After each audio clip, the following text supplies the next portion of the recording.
వాక్య ధ్యానంలోకి మనం వెళ్దాం. ఇప్పటి వరకు ప్రభుని స్తుతించి ఘనపరిచి ఆరాధించి ఉన్నాం. లేఖన భాగాల నుంచి ప్రభు వాక్యాన్ని మనం ధ్యానం చేద్దాం. లూకాసు సువార్త మనందరికీ సుపరిచితమైన మాటలు 2వ అధ్యాయం. లూకాసు సువార్త 2వ అధ్యాయము. అందరు బైబిల్ తెరిచి చూడండి. 2వ అధ్యాయము మొదటి నుంచి కొన్ని లేఖనాలు చదువుకుంటూ ఈ అరుణోదయములో మనం ధ్యానం చేద్దాం. ఆ దినములలో సర్వలోకమునకు ప్రజా సంఖ్య వ్రాయవలెనని కైసర్ ఔగుస్తు వలన ఆజ్ఞ ఆయను. ఇది కురేనియ సిరియా దేశమునకు అధిపతి అయి ఉన్నప్పుడు జరిగిన మొదటి ప్రజా సంఖ్య. అందరూ ఆ సంఖ్యలో వ్రాయబడుటకు తమ తమ పట్టణములకు వెళ్ళిరి. యేసేపు దావీదు వంశములోని గోత్రములో పుట్టినవాడు గనుక తనకు భార్యగా ప్రదానం చేయబడి గర్భవతి ఉండిన మరియాతో కూడా ఆ సంఖ్యలో వ్రాయబడుటకు గలిలయలోని నజరేతు నుండి యూదయలో నుండి బెత్లెహేము అనబడిన దావీదు ఊరికి వెళ్ళెను. వారక్కడ ఉన్నప్పుడు ఆమె ప్రసవ దినములు నిండెను గనుక తన తొలిచూలి కుమారుని కని పొత్తిగుడ్డలతో చుట్టి సత్రములో వారికి స్థలము లేనందున ఆయనను పశువుల తొట్టిలో పరుండబెట్టెను. ఆ దేశములు కొందరు గొర్రెల కాపరులు పొలములో ఉండి రాత్రి వేళ తమ మందను కాచుకొనుచుండగా ప్రభువు దూత వారి యొద్దకు వచ్చి నిలిచెను. ప్రభువు మహిమ వారి చుట్టూ ప్రకాశించునందున వారు మిక్కిలి భయపడిరి. అయితే ఆ దూత భయపడుకుడి, ఇదిగో ప్రజలందరికీ కలగబోవు మహా సంతోషకరమైన సువార్తమానము నేను మీకు తెలియజేయుచున్నాను. దావీదు పట్టణమందు నేడు రక్షకుడు మీ కొరకు పుట్టి ఉన్నాడు. ఈయన ప్రభు అయిన క్రీస్తు. దానికి ఇదే మీ కానవాలు. ఒక శిశువు పొత్తిగుడ్డలతో చుట్టబడి ఒక తొట్టిలో పండుకొని ఉండుట మీరు చూసెదరని వారితో చెప్పాను. వెంటనే పరలోక సైన్య సమూహము ఆ దూతతో కూడా నుండి సర్వోన్నతమైన స్థలములో దేవునికి మహిమయు ఆయనకి ఇష్టలైన మనుషులకు భూమి మీద సమాధానము కలుగును గాక అని దేవుని స్తోత్రము చేయుచుండెను. చిన్న ప్రార్థన చేద్దాం. అందరూ తలల వంచండి, ప్రార్థనా పూర్వకంగా ఉందాం. ప్రార్థన చేసి మనం ముందుకు వెళదాం. దయగలిగిన తండ్రి, నా ప్రియుడైన దేవా, నీకు వందనాలు నాయన. యెహోవా పరిశుద్ధుడు పరిశుద్ధుడు పరిశుద్ధుడని నిత్య దేవదూతల చేత కొనియాడబడుతున్న పరలోకమందున్న పరమ తండ్రి, నీకు వందనాలు. ఎక్కడ 2-3 కలిగి నా నామను స్తుతిస్తారో వారి మధ్యలో ఉంటానని చెప్పినందుకు నీకు స్తోత్రం చెల్లిస్తున్నాను నాయన. ఈ అరుణోదయమును మమ్మల్ని అందరిని సమకూర్చి నీ నామాన్ని ఘనపరిచే యోగ్యతనిచ్చినందుకు నీకు స్తుతులు చెల్లిస్తున్నాం. 2025 సంవత్సరాల క్రితం నాయన పరము నుండి నువ్వు ఈ భూలోకానికి పంపబడ్డావు నాయన. నీవు ఈ భూలోకానికి వచ్చినటువంటి సందర్భాన్ని పురస్కరించుకొని ఈ రీతిగా నీ నామాన్ని ఆరాధించే భాగ్యాన్ని ఇచ్చినందుకు నీకు స్తుతులు చెల్లిస్తున్నాం. పాటల్లోని ఆరాధనలు తోడుకు నడిపించారు, నీకు వందనాలు. జీవము కలిగిన అమూల్యమైన మాటలు వినాలని ఆశపడుచుండగా మా అందరికీ అర్థమయ్యే రీతిలో మీరు బోధించండి తండ్రి. మీరు బోధిస్తుండగా వినగలిగే చెవులు గ్రహింపగల మనసు మాకు దయచేయండి. నీ పాద పరిచయం నిలబడుతున్న నన్ను సిలువ కింద మరుగుపరిచి ఏడంతల ఆత్మత్రింపు వాడుకోండి ప్రభువా. నిలబడిది మానవుడే కానీ మానవుళ్ళు ఉండి మాట్లాడింది నేను సెలవిస్తున్నావు. నువ్వు మాట్లాడితే మాకు అర్థమవుతుంది. నీ వాక్యం శక్తి కలిగింది, బలము కలిగినది. మా అందరితో మాట్లాడి ఆత్మీయంగా బలపరచమని క్రీస్తు యేసు నామములో అడిగి వేడుకొని ప్రార్థిస్తూ స్తుతిస్తున్నాను పరమ తండ్రి. దగ్గరగా ఆమేన్ అని చెప్దామా? ఆమేన్. దేవుని లేఖనాల్లో మనం ఆలోచన చేస్తే యేసుక్రీస్తు ప్రభువారు జన్మ ఈ ప్రపంచాన్ని రెండుగా చీల్చింది. క్రీస్తు జన్మించిన దగ్గర నుంచి క్రీస్తు శకం క్రీస్తు పూర్వం 2గా డివైడ్ అయ్యింది. దేవుని లేఖనాల్లో మనం ఆలోచన చేస్తే యేసుక్రీస్తు ప్రభువారి యొక్క జన్మ గుర్తింపు లేని వారికి ఒక గుర్తింపు వచ్చిందంట. దేవునికి స్తోత్రాలు చెప్పాలి. యేసయ్య జన్మను బట్టి, యేసయ్య ఈ భూలోకానికి పంపబడబట్టి గుర్తింపు లేని ప్రతి కుటుంబానికి ఒక గుర్తింపు వచ్చింది. ఏంటి ఆ గుర్తింపు?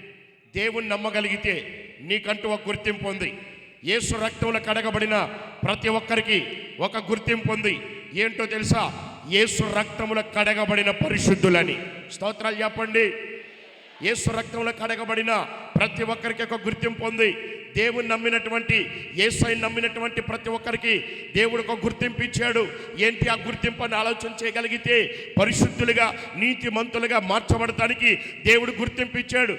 సార్వత్రిక సంఘానికి దేవుడు ఒక గుర్తింపు ఇచ్చాడు. ఏంటి ఆ గుర్తింపు? ఎవరి ద్వారా వచ్చింది అంటే మన ప్రభువును, లోకరక్షకుడైన యేసుక్రీస్తు ప్రభుల ద్వారా ఆ గుర్తింపు వచ్చిందంట. చప్పట్లు కొట్టి ప్రభుని కనపరచాలి. పాపంలో జీవిస్తున్న నీకు, అపరాధంలో జీవిస్తున్న నీకు, దుర్నీతిలో జీవిస్తున్నటువంటి నీకు, శాపంలో పట్టబడినటువంటి నీకు యేసుక్రీస్తు ప్రభుల వారి ద్వారా, యేసయ్య జన్మ ద్వారా, యేసయ్య ఈ లోకానికి రావటం ద్వారా, యేసుక్రీస్తు ప్రభు యొక్క రక్తములో కడగబడటం ద్వారా పాపములో నుంచి పరిశుద్ధులుగా మీరు మార్చబడ్డారట. దేవునికి స్తోత్రాలు చెప్పండి. కాబట్టి బిడ్డలారా, దేవుని లేఖనాలు మనం ఆలోచన చేయగలిగితే యేసయ్య జన్మ గుర్తింపు లేని వారి గుర్తింపుని తీసుకొచ్చింది. ఏంటి ఆ గుర్తింపు అని మనం ఆలోచన చేయగలిగితే, యేసుక్రీస్తు ప్రభు వారు జన్మించినప్పుడు ఒక రాజు పాలన చేస్తున్నాడట. ఆ రాజు పేరేంటి అని ఆలోచన చేస్తే కైసర్ ఔగుస్తు అని రాయబడి ఉంది. దేవునికి స్తోత్రాలు చెప్దామా? ఏంటంటే ఆ రాజు పేరు కైసర్ ఔగుస్తు అని రాయబడి ఉంది. ఆ రాజు పాలన చేస్తున్నాడు. యేసుక్రీస్తు ప్రభు వారు జన్మించినప్పుడట ఆ దినములో సర్వలోకమునకు ప్రజాసంఖ్య వ్రాయవలనని కైసర్ ఔగుస్తు ఆజ్ఞ ఆయను అనే మాట బైబిల్లో పొందుపరిచుంచారు. బిడ్డలారా, యేసుక్రీస్తు ప్రభు వారు ఈ లోకానికి పంపబడినటువంటి అప్పుడు, ఈ లోకానికి పంపబడిన టైంలో కైసర్ ఔగుస్తును పాలన చేస్తున్నాడు.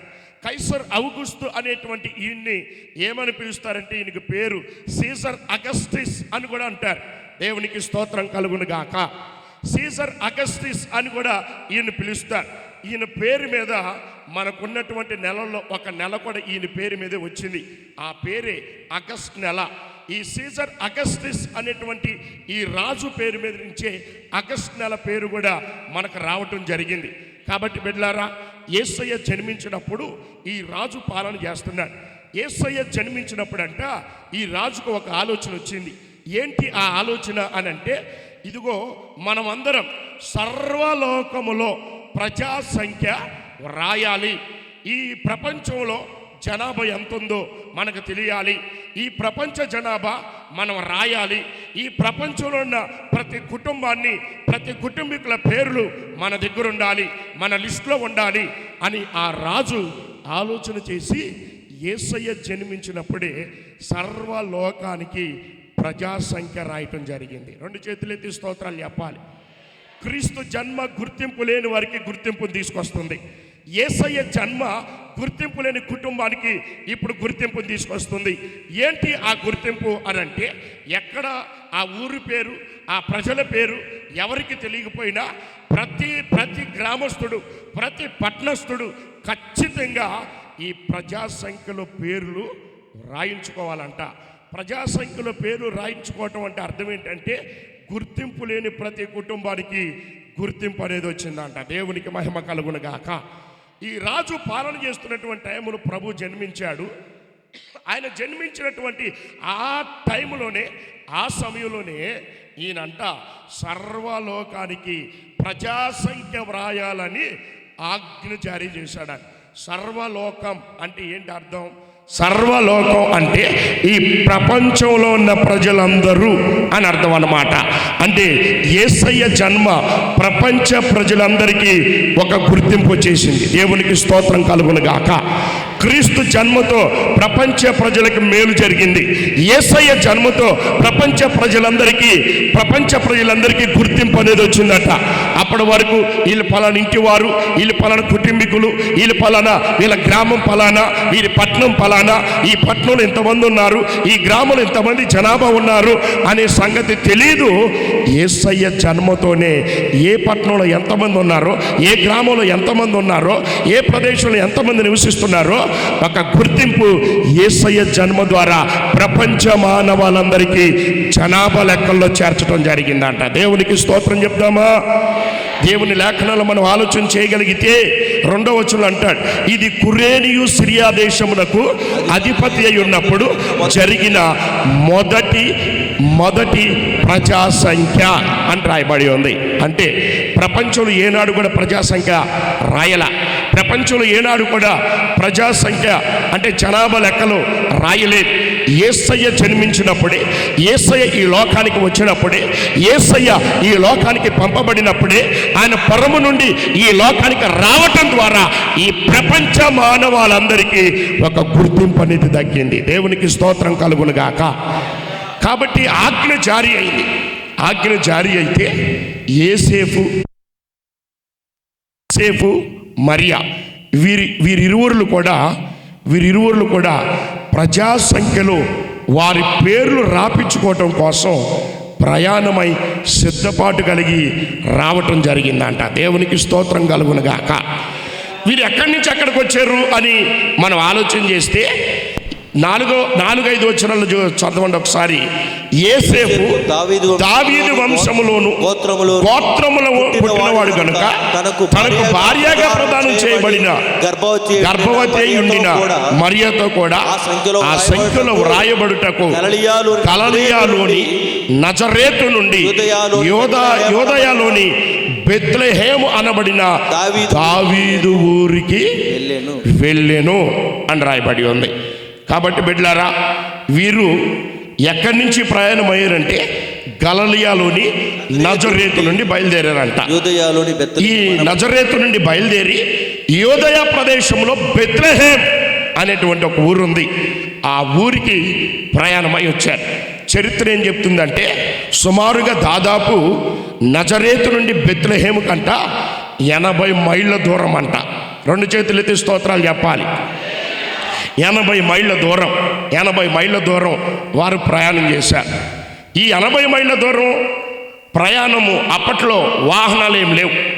అప్పట్లో నడిస్తే కాలినడకన వెళ్ళాలి, లేకపోతే ఒంటెల మీద ప్రయాణం చేయాలి, లేకపోతే గాడిదల మీద ప్రయాణం చేయాలి. ఎట్టకేలకి వీళ్ళు 80 మైళ్ళ దూరం ప్రయాణం చేసి వారంతా నజరేతు నుండి బెత్లెహేం అనబడిన ఊరికి వచ్చారు. 2 చేతులు ఎత్తి స్తోత్రాలు చెప్పాలి. నజరేతు నుండి బెత్లెహేం అనే ఊరికి రావటం జరిగింది. ఈ బెత్లెహేములకి ఎప్పుడైతే అడుగుపెట్టారో, ఈ బెత్లెహేములకి అడుగుపెట్టిన వెంటనే మరియాకి ప్రసవ దినాలు నిండెను అని రాయబడి ఉంది. చూడండి 6వ వచనం చూడండి ఒకసారి. వారు అక్కడ ఉన్నప్పుడు ఆమె ప్రసవ దినములు నిండెను గనుక అని రాయబడి. అంటే వీళ్ళు నజరేతు నుండి బెత్లెహేముకి రాగానే 80 మైళ్ళ దూరం ప్రయాణం చేసి బెత్లెహేములోకి అడుగు పెట్టిన వెంటనే మరియాకి ప్రసవ దినాలు వచ్చేసినాయి అంట. 2 చేతులు ఎత్తి స్తోత్రాలు చెప్పాలి, దగ్గరగా చెప్పాలి. హల్లెలూయా. దేవుని వాక్యంలో మనం చూడగలిగితే మరియా గర్భంలో ఎవరున్నారు? యేసుక్రీస్తు ప్రభువారు ఉన్నారు. మరియా గర్భాన్ని ఎలా ధరించింది? పరిశుద్ధాత్మ ద్వారా మరియా గర్భాన్ని ధరించిందట. సర్వోన్నతమైన శక్తి మరియాన్ని కమ్ముకున్నట్లుగా లేఖనాల్లో మనం చూడగలుగుతున్నాం. బిడ్డలారా, దేవుని వాక్యంలో సెలవిచ్చినట్లుగా సర్వోన్నతమైన శక్తి నిన్ను కమ్ముకోవాలి. సర్వోన్నతమైన శక్తి ఈ సార్వత్రిక సంఘం మీద అంత్యదినాల్లో ఉండాలి. సర్వోన్నతమైన శక్తితో ప్రతి ఒక్కరిని నింపబడాలంట. సర్వోన్నతమైన శక్తి నువ్వు నింపగలగలిగితే, సర్వోన్నతమైన శక్తిని నువ్వు పొందగలిగితే, అసాధారణమైనటువంటి దానిని సుసాధ్యంగా చేయగలిగిన సమర్థుడు, అసాధారణమైనటువంటి ఇది జరగదు అనేటువంటి ఆ కార్యాన్ని జరిగేటట్లు చేయగలుగుతారు. దేని ద్వారా అంటే సర్వోన్నతమైన శక్తి ద్వారా. చప్పట్లు కొట్టి ప్రభుని కనపరుద్దాం. సర్వోన్నతమైన శక్తి మరియను కమ్ముకున్నప్పుడు పరిశుద్ధాత్మ పరిశుద్ధాత్మ ద్వారా మరియ గర్భాన్ని ధరించిందట. కాబట్టి బిడ్డలారా గమనించాలి, తండ్రి అయిన దేవుడు, ఆయన పరమ నివసించేటువంటి దేవుడు, కోటి సూర్యుల కాంతి కంటే ఎక్కువ తేజో మహిమలో ఉన్నటువంటి ఆ ప్రభు మానవుల రక్షించాలనుకున్నాడు. మానవుడు పాపంతో ఉన్నాడని, మానవుడు అపరాధంలో ఉన్నాడని, మానవుడు దుర్నీతిలో ఉన్నాడని, మానవుడు శాపంలో ఉన్నాడని, శాపంతో పాపముతో దుర్నీతితో పట్టబడిన మానవుడికి విమోచన కలగ చేయాలని, పరిశుద్ధులుగా మార్చాలని ఆ తండ్రి అయిన దేవుడే ఈ లోకానికి రావాలని ఉద్దేశించి ఆయన ఏం చేస్తాడో తెలుసా? కోటి సూర్యుల కాంతి కంటే ఎక్కువ తేజో మహిమలో ఉన్నటువంటి ఆ ప్రభు తన మహిమని, తన శక్తిని, తన బలాన్ని, ఆయన ప్రభావాన్ని అక్కడే వదిలి మానవుని రక్షించాలంటే మానవ రూపంలో వెళితేనే మానవుని రక్షించగలుగుతాం అని తండ్రి అయిన దేవుడు ఆలోచన చేయటం ప్రారంభించాడు. దేవునికి స్తోత్రాలు చెప్పండి. బిగ్గరగా 2 చేతులైతే స్తోత్రం చెప్దాం. ఈ అరుణోదయంలో 2 చేతులైతే బిగ్గరగా దేవుని గణపరుద్దాం, దేవుని మహిమపరుద్దాం. హల్లెలూయా. మరోసారి స్తోత్రం చెప్దాం. హల్లెలూయా. తండ్రి అయిన దేవుడు ఈ లోకానికి రావాలనుకున్నాడు. మహిమతో వస్తే, ప్రభావంతో వస్తే, శక్తితో వస్తే, కోటి సూర్యుల కాంతి కలిగిన తేజో మహిమతో, వెలుగుతో ఆయన ఈ భూలోకానికి వస్తే పంచభూతాలు ఆయనకి సహకరించవు. పంచభూతాల మిక్కటమైన వేంద్రముతో లయమైపోతాయి. ఈ పంచభూతముల మీద ఉన్నటువంటి, ఒక భూతం మీద ఉన్నటువంటి మానవుడు, అంటే భూమి మీద ఉన్నటువంటి మానవుడు కూడా ఆయన ప్రభావంతో ఇక్కడికి వస్తే మరణిస్తాడు. మానవుడు కూడా తట్టుకోలేడు. ఎందుకంటే ఒక సూర్యుడి కాంతినే మనము మన కంటితో చూడలేం. పొద్దున్నే సూర్యుడు వస్తాడు, ఆ సూర్యుడి కాంతిని మన కళ్ళారా మనం చూడలేం, 2 నిమిషాలు కూడా చూడలేం. ఎందుకంటే ఆ సూర్యుని కాంతి చూడగలిగిన శక్తి మన కంటికి లేదు.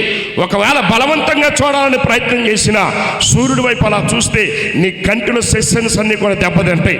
ఒక సూర్యుడి కాంతిని చూడలేడు మానవుడు. కోటి సూర్యుల కాంతి కంటే ఎక్కువ తేజో మహిమలో ఉన్నటువంటి దేవుడు, ఎవరు సమీపించరాని తేజస్సులో ఉన్నటువంటి ఆ దేవుడు ఈ భూమి మీదకి వస్తే మానవుడు బతకగలడా? మానవుడు జీవించగలడా? ఈ ప్రకృతి సహకరించగలిగిద్దా? ఈ ప్రకృతి నిలబడగలిగిద్దా? నిలబడలేదు. ప్రకృతి తట్టుకోలేదు, మానవుడు కూడా తట్టుకోలేడు. ఆయన శక్తి, ఆయన ప్రభావాన్ని మానవుడు భరించలేడు. మానవుడు చనిపోతాడు. అందుకని మానవుని రక్షించాలంటే మానవ రూపంలో వెళితేనే మానవుని రక్షించగలమని చెప్పి ఆ తండ్రి అయిన దేవుడే తన శక్తిని, ప్రభావాన్ని, బలాన్ని, సమస్తాన్ని విడిచిపెట్టి పరిశుద్ధాత్మ ద్వారా మరియా గర్భంలోకి రావటం జరిగింది. చప్పట్లు కొట్టి ప్రభుని కనపరచాలి. పరిశుద్ధాత్మ ద్వారా మరియా గర్భంలోకి దేవుడు ప్రవేశించాడట. కాబట్టి బిడ్డలారా, మన దేవుడు ఒక్కడే.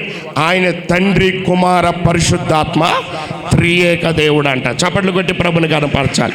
త్రియేక దేవుడైనా యెహోవాను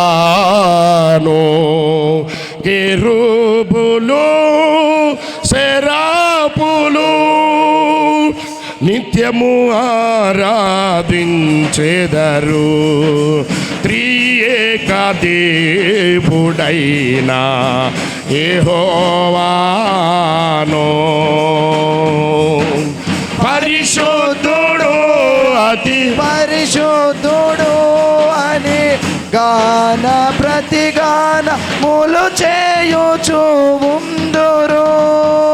పరిశుద్ధుడు, అతి పరిశుద్ధుడు అని గాన ప్రతిగానములు చేయుచు ఉందురు. త్రియేక దేవుడైనా యెహోవాను.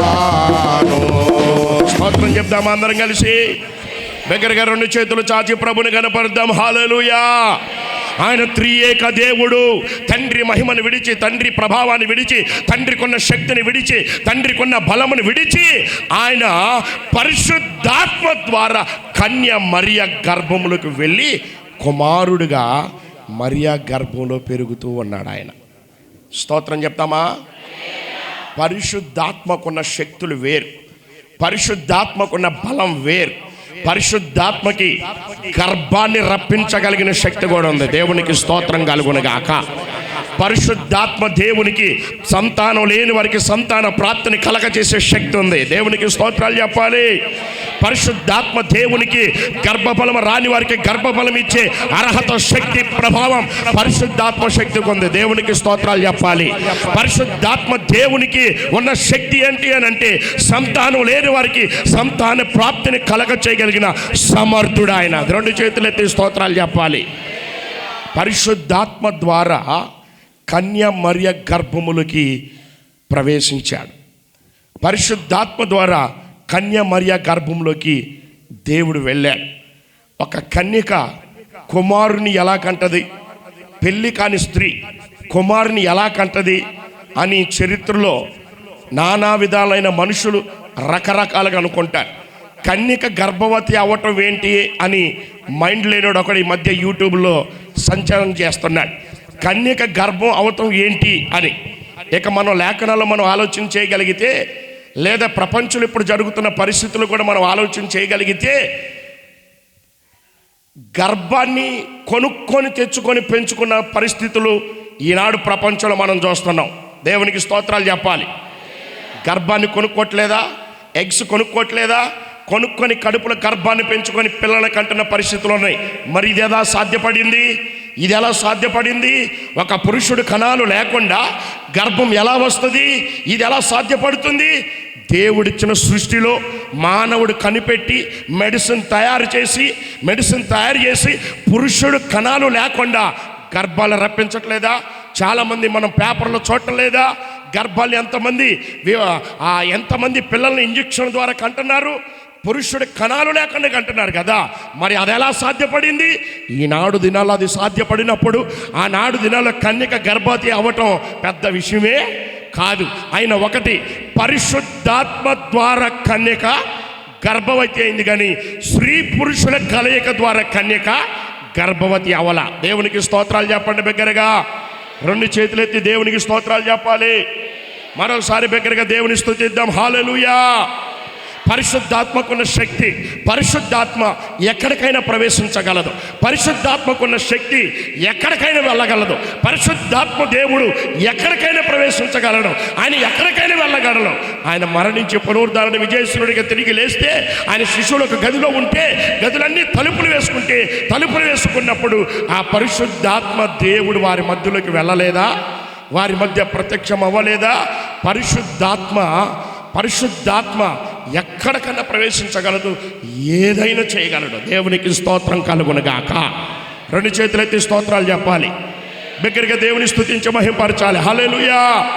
పరిశుద్ధాత్మ చాలా ప్రాముఖ్యమైనది. అంత్య దినాల్లో ఇదిగో ఈ రోజుల్లో సంఘానికి కావాల్సింది ధనం కాదు, డబ్బు కాదు, వజ్ర వైఢూర్యాలు కాదు, విలువ కలిగినవి కాదు. ఈ రోజుల్లో సంఘానికి కావాల్సింది పరిశుద్ధాత్మ శక్తి కావాలంట. పరిశుద్ధాత్మతో నింపబడాలి. పరిశుద్ధాత్మకున్న శక్తులు చాలా ఉన్నాయి. పరిశుద్ధాత్మ దేవుడు ఏదైనా చేయగలుగుతాడు. ఆయనకి అసాధ్యమైందంటూ ఏది కూడా లేదు. కన్యకు గర్భము రప్పించడం దేవునికి పెద్ద విశేషమే కాదు. ఆయన సంతానాన్ని పుట్టించగలగాలన్నా అబ్రహాము మాట అంటాడు, రాళ్ళ నుండి కూడా సంతానం రప్పించగలడంట. దేవునికి స్తోత్రం కలుగునుగాక. దేవుడు ఎక్కడి నుంచి అయినా సంతానోత్పత్తి చేయగలడు. ఆయన పుట్టించగలడు. ఆయనకు అసాధ్యమైందంటూ ఏది కూడా లేదు. ఎందుకు కన్యకను ఏర్పరచుకున్నారంటే ప్రవచనాలు ఉన్నాయి. మన ముందున్నటువంటి క్రీస్తు పూర్వంలో ఉన్నటువంటి ప్రవక్తలైన వారు ప్రవచనం ఎత్తి మాట్లాడారు. కన్యక గర్భవతి కుమారుని కంటుంది అని. దేవునికి స్తోత్రం చెప్పాలి. బిగ్గరగా చెప్పాలి. హల్లెలూయా. కన్యక గర్భవతి కుమారుని కంటుందని. యేసుక్రీస్తు ప్రభువారి జన్మ ఎలాంటిది, యేసుక్రీస్తు ప్రభువారు ఎలా ఈ భూలోకానికి పంపబడ్డాడు? పరిశుద్ధాత్మ ద్వారా కన్య మరియ గర్భములకు ప్రవేశించాడంట ఆయన. దేవునికి స్తోత్రం చెప్దామా. పరిశుద్ధాత్మ ఆత్మస్వరూపి అయిన దేవుడు ఆయన. ఆత్మ ఎక్కడికైనా ప్రవేశించగలదు. ఆత్మ ఇప్పుడు ఒక స్త్రీ గర్భంలోకి వెళ్ళిందంట ఆత్మ. ఈ పరిశుద్ధాత్మ దేవుడు కన్య మరియ గర్భంలోకి ప్రవేశించాడట. దేవునికి స్తోత్రం. ఆయన శక్తిని, ఆయన ప్రభావాన్ని, ఆయనకున్న బలాన్ని విడిచి పరిశుద్ధాత్మ ద్వారా కన్య మరియ గర్భంలోకి ప్రవేశించాడు. కన్య మరియ గర్భంలోకి వెళ్ళాడు. ఒక మానవుడు తల్లి గర్భంలో ఎన్ని నెలలైతే ఉండాలో ఒక మానవుడు తల్లి గర్భంలో ఎన్ని నెలలు ఎన్ని రోజులైతే ఉండాలో అన్ని నెలలు అన్ని రోజులు ఆయన కన్య మరియ గర్భంలో పెరిగాడంట. దేవునికి స్తోత్రాలు చెప్పాలి. ఈ లోపల ఈ పిండం ఎలా పెరుగుతుంది? ఈమె తిన్న ఆహారం వల్ల పెరుగుతుందా? ఈమె భుజించే భోజనం వల్ల పెరుగుతుందా? కాదు కాదు, పరిశుద్ధాత్మ దేవుడే ఆత్మస్వరూపిగా ఆ గర్భములకి వెళ్ళాడు కాబట్టి పరిశుద్ధాత్ముడే ఆమె గర్భములు పెంచుకుంటూ వచ్చాడట. రెండు చేతులెత్తి స్తోత్రాలు చెప్పాలి. పరిశుద్ధాత్మ దేవుని గర్భములో ఉంచుకొని ఆమె మోస్తుంది దేవుణ్ణి. ఆమె దేవుణ్ణి మోసిందట. దేవుణ్ణి మోయటం జరిగింది. దేవుణ్ణి మోస్తూ 80 మైళ్ళ దూరం ప్రయాణం చేశారు. దేవుణ్ణి మోస్తూ నజరేతు నుండి బెత్లెహేముకు 80 మైళ్ళ దూరం వారు ప్రయాణం చేశారట. ప్రభుని మోసినటువంటి స్త్రీగా కనబడుతుంది. దేవుని మోసిందట, ప్రభుని మోసింది. నిండు చోళాలుగా పిలువబడుతున్నటువంటి ఆమె దేవుణ్ణి మోసుకుంటూ 80 మైళ్ళ దూరం ప్రయాణం చేయటం అంటే మామూలు విషయం కాదని. ఈనాడు దినాల్లో గర్భిణీ స్త్రీలు ఒక 2 కిలోమీటర్లు ప్రయాణం చేయగలరా? లేదా 1 కిలోమీటర్ నడుచుకుంటూ వెళ్ళగలరా? నిండు మాసాలు వచ్చినటువంటి టైంలో వారు నడవగలరా? దేవుని లేఖనాలు మనం ఆలోచన చేయగలిగితే మరియా అంట 80 మైళ్ళ దూరం ప్రయాణం చేసింది లోపల యేసుక్రీస్తు ప్రభు వారిని మోస్తూ. 2 చేతులైతే స్తోత్రాలు చెప్పాలి. కాబట్టి సంఘమా, మరియా సార్వత్రిక సంఘాన్ని గుర్తు కనబడుతూ ఉంది. సంఘం ఎవరిని మోయాలి? మరియా గర్భంలో ఎవరున్నారు? మరియా ఎవరిని మోసింది? సంఘం దేవుణ్ణి మొయ్యాలంట, ఆయన సువార్తను మొయ్యాలి. సంఘం అంతా కూడా సంఘ బిడ్డలైన వారు యేసు రక్తంలో కడగబడిన పరిశుద్ధులందరూ కూడా యేసయ్యను మొయ్యాలి, వాక్యాన్ని మొయ్యాలి. వాక్యం నీ జీవితం మార్చింది.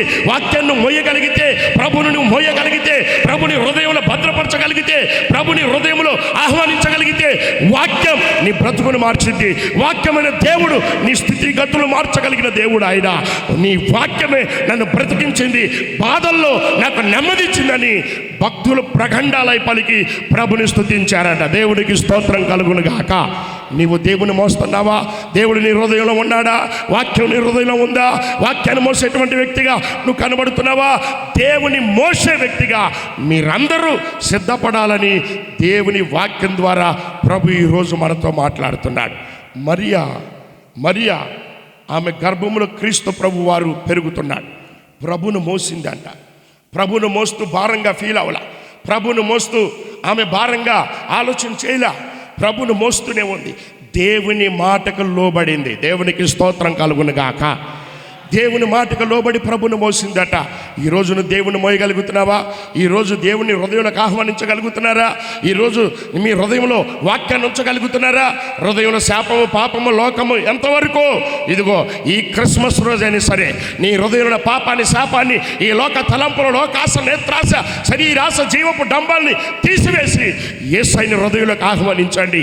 ప్రభుని హృదయంలోకి వస్తే నీ జీవితం మారింది. ప్రభుని మోసే వ్యక్తిగా సిద్ధపాటు కలగాలి. ప్రభుని మోసే వ్యక్తిగా మీరుండాలి. సార్వత్రిక సంఘం అంతా దేవుని మోసే వ్యక్తులుగా కనబడాలంట. 2 చేతులెత్తి స్తోత్రం చెప్పండి. పరిశుద్ధాత్మను మోసే వ్యక్తిగా కనబడాలట. పరిశుద్ధాత్మ మీలో కనబడాలి. దేవుని ఆత్మ మీలో కనిపించాలట.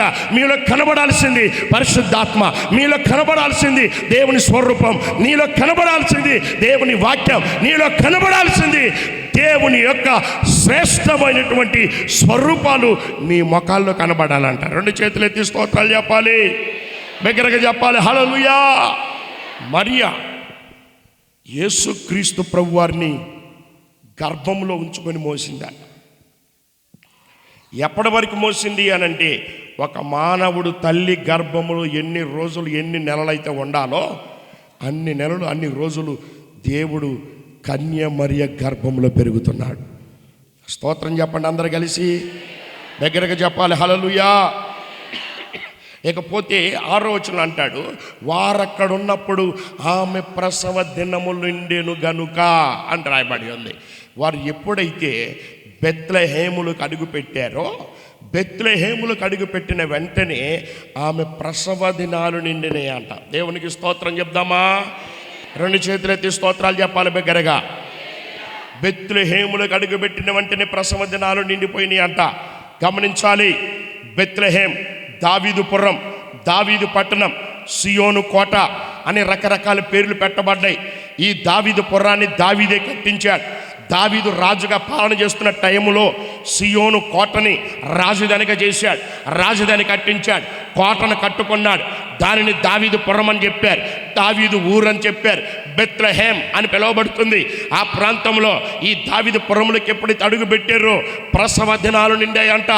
మరియా ఎక్కడ పడితే అక్కడ జన్మనివ్వకూడదు. మరియా ఎక్కడ పడితే అక్కడ ప్రభుని యేసుక్రీస్తు ప్రభు వారిని జన్మనివ్వకూడదు. మరియా ఎక్కడికి వచ్చి జన్మనివ్వాలో తెలుసా? ఇదిగో ప్రవక్తల ప్రవచనం ఎత్తి మాట్లాడారు కదా, దావీదు పట్నమందంట, దావీదు పురమునందంట, దావీదు ఊరిలో మరియా లోపల ఉన్నటువంటి ఆ గర్భంలో ఎదుగుతున్నటువంటి యేసుక్రీస్తు ప్రభుల వారు బెత్లెహేములకు అడుగు పెట్టిన వెంటనే జన్మనివ్వాలి. అది ప్రవచనం. దేవునికి స్తోత్రాలు చెప్పాలి బిగ్గరగా. మరోసారి బిగ్గరగా దేవుని స్తోత్రం చెప్దాం. కాబట్టి కాలము సంపూర్ణమైనప్పుడు అనే మాట కనపడుతుంది. ఏ కాలము సంపూర్ణమయ్యింది? ఇదిగో తండ్రి అయినటువంటి దేవుడు పరిశుద్ధాత్మ ద్వారా ఇదిగో కుమారుడిగా కన్య మరియ గర్భంలో ఉంటూ ఆయన ఎదుగుదల అవుతూ నవమాసాలు ఆయన ఆ గర్భంలో పెరిగి ఆ ప్రసవ దినాలు రాగానే అంటే కాలము సంపూర్ణమైంది. కాలము ఎప్పుడు సంపూర్ణమైంది? బెత్లెహేములో అడుగుపెట్టిన వెంటనే, దావీదు పురములకు అడుగుపెట్టిన వెంటనే, దావీదు ఊరులోకి అడుగుపెట్టిన వెంటనే కాలం సంపూర్ణమైంది. ఎందుకంటే ఇప్పటి వరకు ఆమె మోసింది, ఇప్పటి వరకు ఆమె కడుపులో ఉంచుకొని ఆయన మోసింది. ఇక ఆ భారం ఇప్పుడు బయటకు వస్తుంది. ఆ భారం ఇక ఆమెకు ఉండదు. అయితే బెత్లెహేములోకి అడుగు పెట్టింది, అది కాలము సంపూర్ణమైంది. బెత్లెహేములో అడుగు పెట్టడం, ఈమె ప్రసవ దినాలు నిండటం, కాలము సంపూర్తి చేయబడింది. ఇక జరగాల్సింది ఏంటి అని అంటే ఆమె గర్భములో ఉన్న ఆ శిశువుని బయటికి తీసుకురావటమే ఆమె చేయాల్సింది. స్తోత్రాలు చెప్పండి ఒకసారి దగ్గరకు చెప్పాలి. హల్లెలూయా. దేవుడు ఎక్కడికి నడిపించాలి అక్కడికి నడిపించాడు, ఎక్కడికి తీసుకురావాలో అక్కడికి తీసుకొచ్చాడు, ఎక్కడ క్రీస్తుకు జన్మనివ్వాలో అక్కడికి నడిపించాడు. ఆ నడిపింపు ఎలా వచ్చింది? సాక్షాత్తు తండ్రి అయిన దేవుడే సృష్టిలో కలగజేశాడు. దేవునికి స్తోత్రం కలుగును గాక. కైసర్ ఔగుస్త పాలనలో ప్రపంచ జనాభా లెక్కలు రాపించుకోవడం కోసం ఆజ్ఞ జారీ అయినప్పుడు జనాభా లెక్కల్లో మన పేర్లు కూడా ఉండాలని వారు జనాభా లెక్కల్లో పేర్లు రాయించుకోవడానికి వచ్చారు. అక్కడికి వస్తే ఆమె ప్రసవ దినాలు నిండిపోయి ఆ శిశువుకి జన్మనిచ్చేటువంటి సమయం వచ్చిందంట. దేవునికి స్తోత్రం. అక్కడికి రాగానే వాళ్ళు వచ్చిన పర్పస్ వేరు. వాళ్ళు వచ్చింది దేనికంటే జనాభా లెక్కల్లో పేర్లు రాయించుకోవడానికి, జనాభా లెక్కల్లో పేర్లు రాయించుకుందామని. వాస్తవంగా వాళ్ళిద్దరి పేర్లే ఎక్కేయేమో, వాళ్ళిద్దరి పేర్లు రాయబడేయేమో, యేసేపు మరియా అని. కానీ సృష్టికర్త అయిన దేవుడు ఈ ప్రపంచానికి ఒక నివేదికనివ్వాలని, ఈ ప్రపంచానికి ఆయన జన్మ ప్రపంచమానాల అందరికీ తెలియాలని దేవుడు ఏం చేస్తాడో తెలుసా? అదే సమయం అక్కడ జన్మిస్తేనే కరెక్ట్, అక్కడ ఆయన భూలోకానికి వస్తేనే మంచి జరిగిద్ది. ఇది కాలం సంపూర్ణమైంది కాబట్టి బెత్లెహేములో యేసుక్రీస్తు ప్రభువారు జన్మించాడు. స్తోత్రాలు చెప్పండి బిగ్గరగా. మరోసారి బిగ్గరగా దేవుని స్తోత్రం చెప్దాం. బెత్లెహేములో జన్మించినప్పుడు ఈ జనాభా లెక్కల్లో పేర్లు ఎక్కించబడ్డాయి. ఇద్దరు పేర్లు ఎక్కించుకుందామని వస్తే ముగ్గురు పేర్లు ఎక్కినాయి అంటారు. రెండు చేతులు ఎత్తి స్తోత్రాలు చెప్పండి బిగ్గరగా చెప్పాలి. హల్లెలూయా. ఈ ముగ్గురు ఎవరెవరంటే యేసేపు, మరియా, ప్రభు అయిన యేసుక్రీస్తు. చప్పట్లు కొట్టి ప్రభుని కనపరచాలి. అయితే ఈ జనాభా, ప్రపంచ జనాభా మొట్టమొదటి ప్రజా సంఖ్యలో యేసుక్రీస్తు ప్రభుల వారి పేరు కూడా లిఖించబడిందట. ఇది జర్మనీ మ్యూజియంలో ఉందని, జర్మనీ మ్యూజియంలో ఈ గ్రంథాలు ఉన్నాయని చెప్పి వాటి ఆధారాలతో సహా మన క్రైస్తవ పెద్దలైనటువంటి వారు దాన్ని పరిశోధన చేసి వెల్లడి చేశారు. దేవునికి స్తోత్రాలు చెప్పండి బిగ్గరగా చెప్పాలి. హల్లెలూయా. యేసుక్రీస్తు జన్మ డిసెంబర్లో కాదు, యేసుక్రీస్తు జన్మ డిసెంబర్ 25 కాదని చెప్పేటువంటి వారు చాలామంది ఉన్నారు. కాబట్టి దేవుని వాక్యంలో ప్రభు ఆనాడు ఏం చేశాడో తెలుసా? ఇలాంటి వాళ్ళు మైండ్ తక్కువ వాళ్ళు ఉంటారని, ఇలాంటి వాళ్ళు నోర్లు మూపించడానికి అదే రోజు ఆయన భూలోకానికి వచ్చాడు. ఇద్దరు పేర్లు జనాభా లెక్కలో ఎక్కించుకుందామని వస్తే మూడో వ్యక్తి యేసుక్రీస్తు ప్రభుల వారి పేరు కూడా జనాభా లెక్కలో రాయబడిందంట. దేవునికి స్తోత్రాలు చెప్పండి బిగ్గరగా. ఏ రాజు పాలన చేశాడు? ఔగుస్తు పరిపాలనలో కైసర్ ఔగుస్తు సీజర్ అగస్టిస్ అని కూడా అంటారు. ఈ కైసర్ ఔగుస్తు పరిపాలన ఏ సంవత్సరంలో జరిగింది, ఎప్పుడు జరిగింది, జనాభా లెక్కలు ఎప్పుడు రాశారు, ఏ సంవత్సరంలో రాశారు అని ఇట్లా లెక్కలేసుకొని ఆ సంవత్సరాలు చూడగలిగితే డిసెంబర్ 25వ తారీఖు క్రీస్తు జన్మ అన్నట్లుగా ఆ జనాభా లెక్కలో రాయబడినటువంటి పేర్లు డేట్లతో సహా చూస్తే డిసెంబర్ 25లో క్రీస్తు పుట్టాడని నివేదిక అయింది. దేవునికి స్తోత్రం చెప్పండి, దగ్గరికి చెప్పాలి హల్లెలూయా. ఇది కాస్త ఇక్కడ పోతే ఇంతకుముందు నేను 2-3 సార్లు మీతో లేఖనాల్లో నుంచి డిసెంబర్ 25 క్రీస్తు జన్మించాడనే విషయాన్ని మీతో చెప్పాను. దేవునికి స్తోత్రం కలుగును గాక. కాబట్టి బిడ్డలారా, కాలం సంపూర్ణమైంది. బెత్లెహేములకు అడుగుపెట్టిన వెంటనే, బెత్లెహేములో కాలు మోపిన వెంటనే ఈమె ప్రసవ దినాలు నిండాయి. బెత్లెహేములకు వచ్చిన తర్వాత క్రీస్తు ప్రభుల వారికి జన్మనిచ్చింది. దేవునికి స్తోత్రం చెప్పండి, బిగ్గరగా చెప్పాలి హల్లెలూయా. యేసు క్రీస్తు ప్రభు వారు బెత్లెహేములో జన్మించాడు. ఆయన జన్మించిన తర్వాత ఇక లేఖన భాగంలో లోతుగా వెళితే మగపిల్లవాడు పుడితే సుమారుగా దాదాపుగా 40 దినాలు కడగా ఉండాలి. ఆ కడ దినాలు అయిపోయిన తర్వాత సత్రంలోకి అడిగి పెట్టారు. ఎక్కడ ప్లేసులు లేవు. అందరూ జనాభా లెక్కలు రాయించుకోవడానికి వచ్చిన వాళ్ళందరూ ప్లేసులు లేక సత్రంలో కిక్కిరిసిపోతూ ఉందట. ఆ సత్రం అంతా కూడా కిక్కిరిసిపోతూ ఉంది. వాస్తవంగా చూస్తే ఆ సత్రం ఎవరిదంటే, ఆ సత్రం ఏ వారసుడిదంటే యేసు క్రీస్తు ప్రభు వారి ఆ సత్రానికి వారసుడు అంట. దేవునికి స్తోత్రాలు చెప్పాలా, దగ్గరికి చెప్పాలి హల్లెలూయా. యేసు క్రీస్తు ప్రభు వారి సత్రానికి వారసుడు. ఆ సత్రం ఆస్తి అదొక ఇల్లు, ఒకానొక టైంలో అదొక ఇల్లు, కొండ గృహలు తొలిపించుకున్నటువంటి కొత్త ఇల్లు అని అంటారు దాన్ని.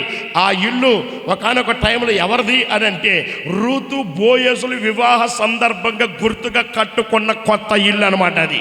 దేవునికి స్తోత్రం కలుగును గాక. పోయిన సంవత్సరం సెమీ క్రిస్మస్లో ఈ యొక్క వంశావళి గురించి మీతో చెప్పాను. దేవునికి స్తోత్రం చెప్పండి బిగ్గరగా.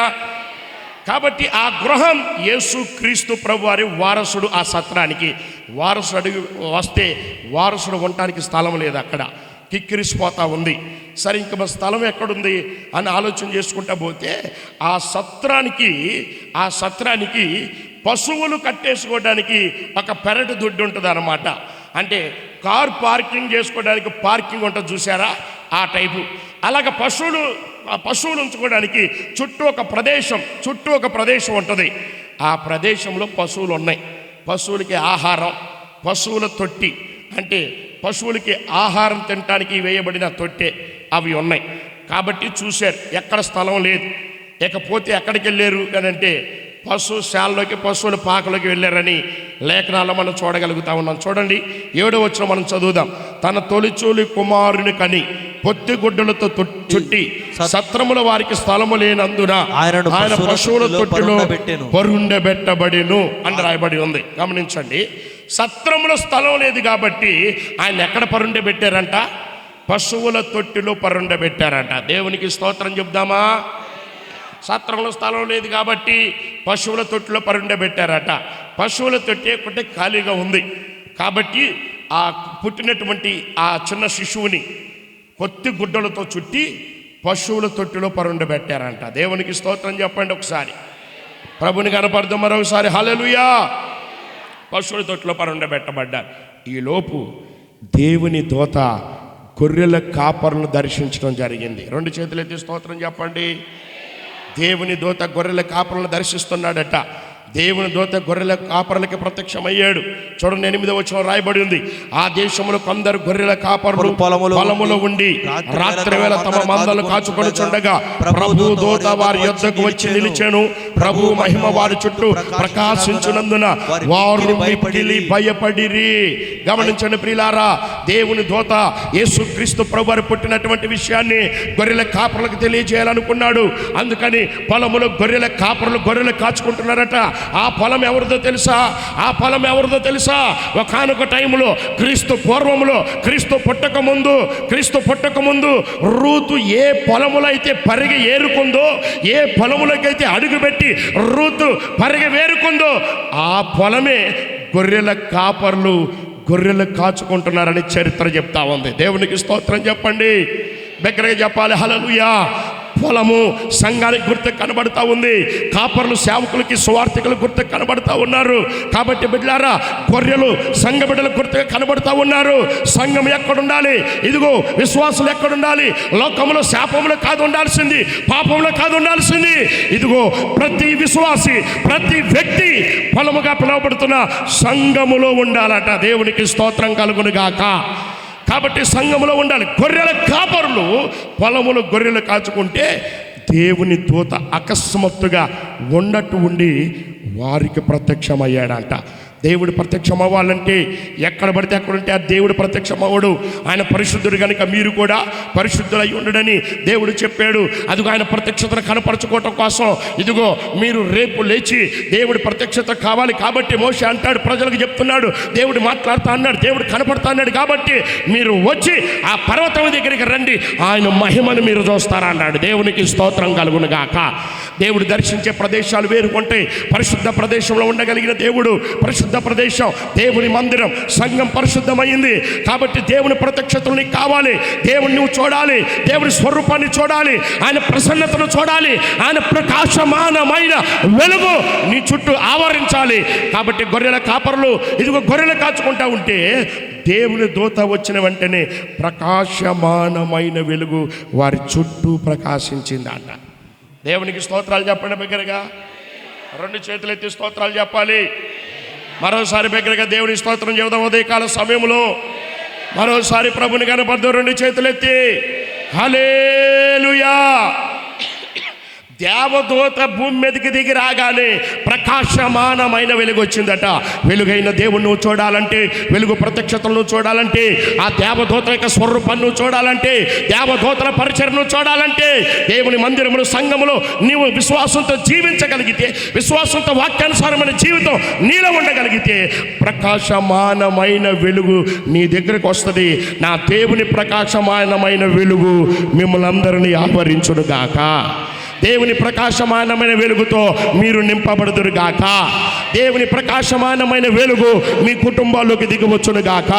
దేవుని ప్రకాశమానమైన వెలుగు ఈ మందిరములకు దిగవచ్చును గాక. దేవుని ప్రకాశమానమైన వెలుగు ఈ ప్రాంత ప్రజలందరి మీద కుమ్మరించబడును గాక. 2 చేతులెత్తి స్తోత్రాలు చెప్దామా. ఆ వెలుగును చూసి భయపడ్డారంట. చరిత్రలో అంత వెలుగు ఎప్పుడు చూడలే. వెలుగంటే మనం లైట్ వేసినట్టు అంత వెలుగు కాదు. వెలుగు ప్రకాశమానమైన తట్టుకోలేనంత వెలుగు అది. ఆ వెలుగు చరిత్రలో ఎప్పుడు చూడలేదా?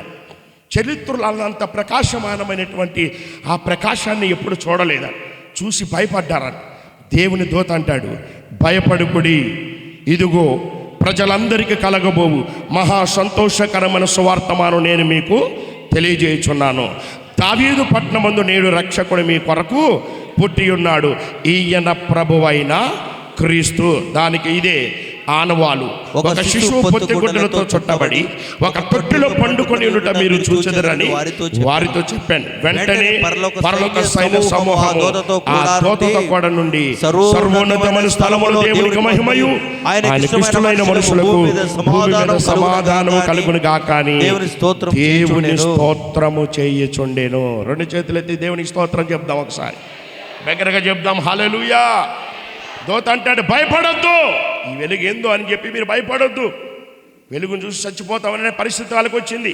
వెలుగు ప్రభావం అంత ఉంది, అందుకే భయపడకుడి అని చెప్పి దేవదూత అంటాడు, ఇదిగో మీకొక్కరికే కాదు ప్రజలందరికీ కలగబోవు మహా సంతోషకరమైన సువర్తమానం నేను మీకు తెలియజేస్తున్నాను అని దూత అన్నాడు. ప్రజలందరికీ కలగబోవు మహా సంతోషకరమైన శుభవర్తమానం అంట. యేసయ్య జన్మ, యేసయ్య ఈ లోకానికి రావటం, దేవుడు ఈ లోకానికి రావటం ప్రజలందరికీ మహా సంతోషకరమైన సువర్తమానం అంట. దేవునికి స్తోత్రం కలుగును గాక. ఏంటి ఆ సువర్తమానం అని చూస్తుంటే దేవదూత అన్నాడు, దావీదు పట్టణమందు నేడు రక్షకుడు మీ కొరకు పుట్టి ఉన్నాడు, ఈయన ప్రభువైన క్రీస్తు అన్నాడు. చాలు చాలు. దావీదు పట్టణమందు నేడు రక్షకుడు మీ కొరకు పుట్టి ఉన్నాడు ఈయన ప్రభు అయిన క్రీస్తు. ఆయన ఎట్టుంటాడు, ఎలా ఉంటాడు, ఒక ఆనవాలు చెప్తున్నాడు దేవదూత. దానికి ఇదే మీకు ఆనవాలు. ఒక శిశువు పొత్తిగుడ్డలతో చుట్టబడి ఒక తొట్టిలో పరుండబెట్టబడి ఉండుట మీరు చూచెదరని వారితో చెప్పాను. వెంటనే పరలోక సైన్య సమూహం ఆ దూతతో కూడా ఉండి సర్వోన్నతమైన స్థలంలో దేవునికి మహిమయు ఆయనకి ఇష్టమైన మనుషులకు భూమి మీద సమాధానం కలుగుగాక అని దేవునికి స్తోత్రం చేశారట. ఆ దూతలు తమ యొద్ద నుండి పరలోకమునకు వెళ్ళిన తర్వాత ఆ గొర్రెల కాపరికి జరిగిన ఈ కార్యం ప్రభువు మనకు తెలియజేసి ఉన్నాడు. మనం బెత్లెహేము వరకు వెళ్ళి చూద్దాము రండని ఒకరికొకరు చెప్పుకున్నారంట. దేవునికి స్తోత్రం కలుగును గాక. ఒక ఆనవాలు చెప్పాడు. ఏంటి ఆనవాలంటే, అందరు కుమారులు తల్లి కౌగిట్లో ఉంటారు, అందరు కుమారులు తల్లి కౌగిట్లో పడుకుంటారు, అందరు కుమారులు తల్లి ఒడిలో ఉంటారు, అందరు కుమారులు తల్లి పక్కనే ఉంటారు, అందరు కుమారులు తల్లితోనే ఉంటారు. అయితే ఇదిగో నేను చెప్పబోతున్నటువంటి ఈ శిశువు పొట్టి గుడ్డలతో చుట్టబడి ఒక తొట్టిలో పండుకొని ఉండుట మీరు చూస్తారు అని వారితో దేవదూత చెప్పాడంట. 2 చేతులు ఎత్తి స్తోత్రాలు చెప్పాలి. దగ్గరగా దేవుని స్తోత్రం చెప్దాం. మరోసారి దేవుని స్తోత్రం చెప్దాం. హల్లెలూయా. బయలుదేరారు. దేవదూత చెప్పి పరలోక సైన్య సమూహం అంతా దూతతో కూడా ఉందంట. ఆరాధించి సర్వోన్నతమైన స్థానంలో దేవునికి మహిమ ఆయనకి ఇష్టమైన మనుషులకు భూమి మీద సమాధానం కలుగును గాక సమాధానం ప్రకటించారంట. దేవునికి స్తోత్రం. క్రీస్తు జన్మ సమాధానాన్ని కలగజేసింది. 2 చేతులు ఎత్తి స్తోత్రం చెప్పండి. నెమ్మది లేని వారికి నెమ్మది, సమాధానం లేని వారికి సమాధానం క్రీస్తు జన్మ ద్వారా సమాధానం లభించిందంట. దేవునికి మహిమ కలుగును గాక. ఆ దూత అలాగా వారితో మాట్లాడి పరలోకానికి ఎక్కి వెళ్ళిపోయారట. దూత వెళ్ళిపోయిన గాలనే ఈ గొర్రెల కాపలందరూ మాట్లాడుకొని బెత్లెహేముకి వెళ్దాము రండి అనుకున్నారంట. దేవునికి స్తోత్రం. బెత్లెహేముకి వెళ్ళి చూద్దాము రండి అని అనుకున్నారంట. రారే చూద్దాము రాజ్యస్తుతుని రేయి జననా మాయను, రారే చూద్దాము రాజ్యస్తుతుని రేయి జననా మాయను. రాజులకురా రాజులకునా రాజు మెస్సయ్యా. దేవునికి స్తోత్రం చెప్దాం. హల్లెలూయా. బెత్లెహేముకి వెళ్ళి చూద్దాము రండి అనుకున్నారట. అనుకొని ప్రయాణమై వెళ్ళారు. బెత్లెహేము ఈ చివరి నుంచి ఆ చివరి దాకా గాలిస్తున్నారట. వీరికి ఆనవాళ్ళు ఏంటి? కనపడే ప్రతి కుమారుడు దేవుడు కాదు, కనపడే ప్రతి మగబిడ్డ దేవుడు కాదు. దేవుడికి ఒక ఆనవాళ్ళు చెప్పారు. పొట్టి గుడ్డలతో చుట్టబడి ఒక తొట్టిలో పరుండబెట్టబడి ఉండుట మీరు చూస్తారా అన్నాడు. దేవునికి స్తోత్రం. బెత్లెహేములకు అడిగిపెట్టి చూస్తే పిల్లలందరూ కూడా తల్లి కౌగిట్లో ఉన్నారంట. తల్లి ఒడిలో పిల్లలందరూ ఉన్నారట. ఇదిగో తల్లి పక్కనే పరుండబెట్టబడి కుమారులందరూ కనపడుతున్నారట. చూశారు, ఎక్కడెక్కడ వెతికారు. చివరాఖరికి ఎట్టకేలకి పొత్తి గుడ్డలతో చుట్టబడి పశువుల తొట్టిలో, అంటే తొట్టిలో పరుండబెట్టబడిన ఆ శిశువు దగ్గరికి చేరుకున్నారంట. చప్పట్లు కొట్టి ప్రభుని కనపడదాం. పొత్తి గుడ్డలతో చుట్టబడి తొట్టిలో పరుండబెట్టబడింది యేసుక్రీస్తు ప్రభు వారు ఒక్కడే. దేవునికి స్తోత్రం కలుగును గాక. ఆ తొట్టె ఆయనకి తల్లి ఒడి అయిపోయింది. ఆ తొట్టె ఆయనకి తల్లి కౌగిట్ అయిపోయింది. ఆ తొట్టిలో ఆయన పరుండబెట్టబడ్డాడు. వెళ్ళారు, చూశారు, సంతోషించారు, ప్రభుని ఆరాధించి స్తుతించి కనపరిచారంట. 2 చేతులు ఎత్తి స్తోత్రాలు చెప్పాలి. ప్రభుని స్తుతించారు. ఇక దేవదూత చెప్పిన విషయాలన్నీ కూడా మరియకు చెప్తున్నారంట. అమ్మా, ఇదిగో దేవదూత మాకు పొలములో గొర్రెలు కాచుకుంటే దేవదూత ప్రత్యక్షమయ్యి ప్రకాశమానమైన వెలుగు, ఇదిగో దావీదు పట్టణమందు నేడు రక్షకుడు మీ కొరకు పుట్టి ఉన్నాడు, ఇదే ఆనవాలని చెప్పాడు. పొట్టి గుడ్డలతో చుట్టబడి తొట్టిలో పరుండబెట్టబడి ఉండుట మీరు చూస్తారు అని చెప్పాడు. అందుకని దేవదూత చెప్పబట్టి మేము ఇక్కడికి వచ్చి ఈయన్ని ఆరాధిస్తున్నామన్నారు. దేవునికి స్తోత్రం చెప్తారా? ప్రభుని కనపరచాలి. హల్లెలూయా. ఆ రీతిగా ఆ తొట్టిలో పరుండబెట్టబడిన ఆ శిశువు దగ్గరికి వచ్చి చూసి ఆరాధించి ఆమెతో ఈ మాటలు పంచుకుంటే చూడండి, ఆమె అందంట ఈ మాటలన్నీ కూడా విని వారు చెప్పిన మాటలన్నీ అంట ఆమె హృదయములు తలపోసుకుందంట. దేవునికి స్తోత్రం కలుగును గాక. చూడండి 19వ వచనంలో ఆ మాట ఉంటుంది. 19వ వచనం 2వ అధ్యాయంలో సువార్త 19వ వచనం.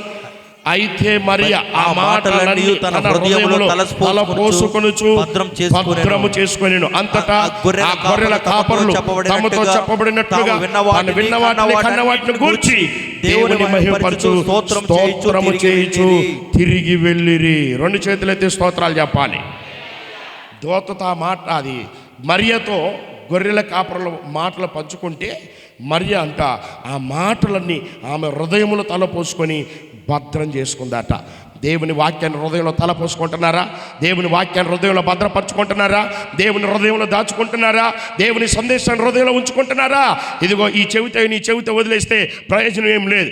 సంగమా, దేవుడు ఈరోజు ఆయన జన్మ ద్వారా మాట్లాడుతుంది ఏంటంటే, మరియ ద్వారా దేవుడు మనకు మాట్లాడబోతున్న విషయం ఏంటంటే, మరియ ఏ రీతిగా దూత చెప్పిన మాటలు గొర్రెల కాపరులు చెప్పినప్పుడు ఏ రీతిగా మాటలు విని హృదయంలో తలపోసుకుందో, హృదయంలో భద్రపరచుకుందో, దేవుని వాక్యాన్ని నువ్వు కూడా హృదయంలో దాచుకోవాలి, హృదయంలో తలపోసుకోవాలి, వాక్యాన్ని హృదయంలో భద్రపరచుకోవాలి. ఆ వాక్యం నీ జీవితాన్ని మారుస్తుంది, నీ బ్రతుకును మార్చిద్ది, నెమ్మదినిస్తుంది. అందుకని దేవుని వాక్యాన్ని మరియా వలె హృదయంలో తలపోసుకొని హృదయంలో భద్రము చేసుకోవాలంట.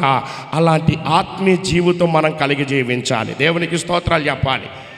ఇక ఆమెతో మాట్లాడి గొర్రెల కాపరులు ఇక వచ్చేసారు బయటికి. వారు తమ మార్గం వెళ్ళిపోతున్నారు. వెళుతూ ఏం చేస్తారో తెలుసా? కనపడ్డ ప్రతి ఒక్కరికి యేసు జన్మ సువార్తను ప్రకటించారంట. 2 చేతులెత్తి స్తోత్రాలు చెప్పండి. కనపడ్డ ప్రతి ఒక్కరికి క్రిస్మస్ గురించి బోధన చేశారంట. క్రిస్మస్ అంటే ఏంటి? క్రీస్తుకి ఆరాధన అని అర్థం. యేసు జన్మ గురించి చెప్పారంట. ఇన్ని క్రిస్మస్ పండగలు చేసావు, ఒక్కనాడైనా ఒక్క క్రిస్మస్ రోజైనా ఒక్కరికైనా క్రీస్తు జన్మ గురించి బోధించావా? యేసయ్య జన్మ గురించి ఒక్కరికైనా చెప్పారా? గొర్రెల కాపరు ప్రజలకు చెప్తుంటే వారికి జరిగింది, యేసు జన్మను గురించి చెప్తుంటేనంట విన్న ప్రజలందరూ ఆశ్చర్యపడ్డారంట. దేవునికి మహిమ కలుగును గాక. దగ్గరగా దేవుని స్తోత్రం చెప్దాం. దేవుని లేఖనాల్లో మనం ఆలోచన చేయగలిగితే 20వ వచనం చూడండి. అంతటా గొర్రెల కాపరులు తమతో చెప్పబడినట్లుగా తాము విన్న వాటిని కన్న వాటిని గురించి దేవుని మహిమపరచుచు స్తోత్రము చేయుచు తిరిగి వెళ్ళిరి అనే మాటని మనం చూడగలుగుతున్నాం. బిడ్డలారా, ఈ గొర్రెల కాపరులు విన్న వాటిని కన్న వాటిని గురించి దేవుని స్తుతించారు, దేవుని మహిమపరిచారు. క్రిస్మస్ రాగానే కొత్త బట్టల పండగ అయిపోతుంది. క్రిస్మస్ రాగానే పిండి వంటలకు పండగ అయిపోతుంది. క్రిస్మస్ రాగానే భోజనాలకి పండగ అయిపోతుంది. క్రిస్మస్ రాగానే ఇంటికి రంగులకు పండగ అయిపోతుంది. క్రిస్మస్ రాగానే బూజు పట్టిపోయిన డెక్షలన్నీ కూడా పండగ అయిపోతుంది. పండగ అంటే ఇది కాదు. పండగ అంటే ఏంటి? క్రీస్తుని ఆరాధించాలి. పండగ అంటే ఏంటి? హృదయములో మరియ ఏ రీతిగా దేవుని మాటలు భద్రం చేసుకుందో, తలపోసుకుందో అలాంటి ఆత్మీయత నీలో ఉండాలి. ఇక పండగ అంటే ఏంటి? గొర్రెల కాపరులు విన్న వాటిని కన్న వాటిని ఏ రీతిగా అయితే వాటిని గురించి దేవుని మహిమపరిచారో ఆ రీతిగా దేవుని మహిమపరచాలంట. ఇక పండగ అంటే ఏంటి? గొర్రెల కాపరులు క్రీస్తు జన్మాన్ని గురించి ఇతరులకి సువార్తను అందించారంట. 2 చేతులెత్తి దగ్గరగా దేవునికి స్తోత్రం చెప్పాలా, దగ్గరగా చెప్పాలా. హల్లెలూయా. ఒకసారి 17వ వచనం చూడండి. 17వ వచనం. వారు చూసి ఈ శిష్యుని గురించి తమతో చెప్పబడిన మాటలు ప్రచురము చేశారు. ప్రచురం చేయటం అంటే ఏంటి అర్థం? సువార్త చెప్పారు, ప్రకటించారు. ఎవరి గురించి? యేసు క్రీస్తు ప్రభు గురించి. దేవునికి స్తోత్రాలు చెప్పాలి. ఆయన జన్మను గురించి, ఆయన జన్మించాడని, ఆయన లోక రక్షకుడని, ఆయన పాపుల రక్షకుడని, ఆయన జన్మ ద్వారా విమోచన కలిగిందని గొర్రెల కాపరులు ఇతరులకు పంచుకున్నారు. పండగ అంటే ఏంటో తెలుసా? ఒక్క క్రిస్మస్ రోజైన ఒక్కరికైనా నువ్వేం చేయాలా? సువార్త చెప్పాలి. క్రీస్తు జన్మ పరిశుద్ధం అయిందని, యేసు క్రీస్తు ప్రభు పరిశుద్ధాత్మ ద్వారా జన్మించాడు, ఆయన జన్మలో ఉన్న పరమార్థాన్ని గురించి నువ్వు చెప్పాలి. ఇది క్రిస్మస్ అంటే. క్రీస్తుని గురించి చెప్పాల్సింది పోయి వంటలు బాగున్నాయా, కూర బాగుందా, పలావు బాగుందా, ఇంటికి రంగు బాగుంది, ఇలాంటివి కాదు. ఇది కాదు పండగ. యేసు జన్మను గురించి ఇతరులకు నువ్వు పంచుకోవాలంట. దేవునికి స్తోత్రం. యేసయ్య జన్మ గురించి గొర్రెల కాపర్లు ప్రచారం చేశారట. మొట్టమొదటి సువార్త గొర్రెల కాపరులే క్రీస్తును గురించి, జన్మను గురించి సువార్త చేశారు.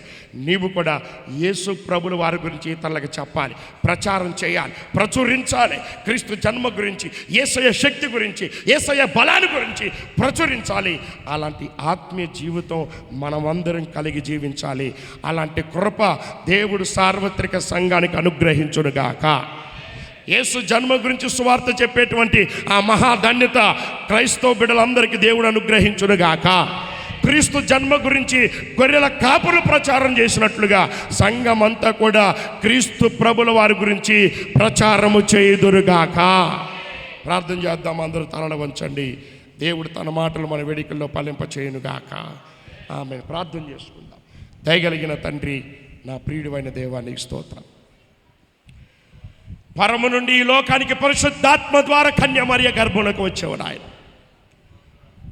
కన్య మరియ గర్భములో నాయన 9 మాసాలు ఉండి కాలము సంపూర్ణమైనప్పుడు తండ్రి నాయన ఈ భూలోకానికి నువ్వు పంపబడ్డావు తండ్రి. నీకు స్తోత్రం. నువ్వు ఈ లోకానికి రావటం ప్రజలందరికీ కలగబో మహా సంతోషకరమైన వర్తమానమయ్యా. రక్షకుడు పుట్టి ఉన్నాడు, ఇదే సంతోషకరమైన వర్తమానం నాయన. దేవాది కొందనాలు, స్తోత్రం. నీ జన్మ గుర్తింపు లేని వారికి గుర్తింపునిచ్చింది తండ్రి. నీవు ఈ లోకానికి రాకపోతే మాకంటూ గుర్తింపు లేదయ్యా. నువ్వు ఈ లోకానికి రాబట్టే మాకంటూ ఒక గుర్తింపు ఉంది తండ్రి. నీ బిడ్డలమని, నీ సొత్తైన ప్రజలమని, నీ సొత్తైన జనాంగమని మాకంటూ ఒక గుర్తింపు ఉంది ప్రభువా. నీ కొందనాలు. ప్రపంచంలో ఎవరికి లేని గుర్తింపు నాకు ఇచ్చినందుకు నీకు స్తోత్రం అయ్యా. ప్రపంచంలో ఎవరికి లేని గుర్తింపు నాయన, నీవు ఈ లోకానికి వచ్చి నీ రక్తాన్ని నాయన, నీ రక్తము చేత నాయన కొనుక్కొని కడిగి నాకంటూ ఒక గుర్తింపించావు, సంఘానికి ఒక గుర్తింపించావు. నీ కొందనాలు, స్తోత్రం. పరిశుద్ధమైన వధువు సంఘమని గుర్తింపించావు. నీ కొందనాలు తండ్రి. దయగలిగిన ప్రభువా, నీ కొందనాలు నాయన. నీ జన్మ గుర్తింపు లేని వారికి గుర్తింపునిచ్చింది నాయన. నీవు ఈ లోకానికి రావటం గుర్తింపు లేని ప్రతి ఒక్కరికి గుర్తింపునిచ్చింది తండ్రి.